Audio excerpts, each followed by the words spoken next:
आता बघूयात मुंबई उपनगरातल्या बातम्या। मुंबईच्या गिरगाव चौपाटी समुद्र किनाऱ्यावर विसर्जनाची तयारी। मुंबई पालिकेसह पोलिसांकडून नियंत्रण कक्षाची उभारणी।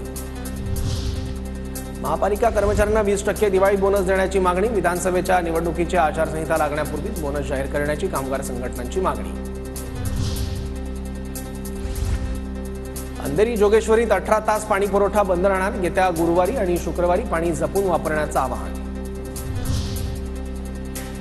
गिरणी कामगारांसाठी सरकारकडून 1500 कोटींची तरतूद। गृह विभागाकडून गिरणी कामगारांच्या घरांसाठी निधी वितरित।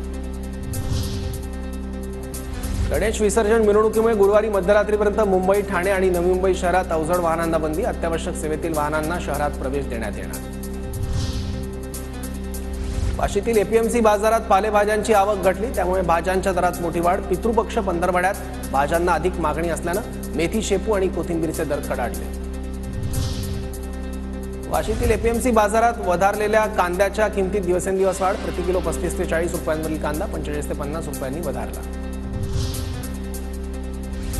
बदलत्या वातावरणामुळे मुंबईत खोकल्यानं ग्रासलेल्या रुग्णांची संख्या वाढली। हिवताप आणि डेंग्यूच्या रुग्णसंख्येत वाढ। गॅस्ट्रो, चिकनगुनिया, लेप्टो, कावीळ, स्वाईन फ्लूच्या रुग्णांमध्ये घट।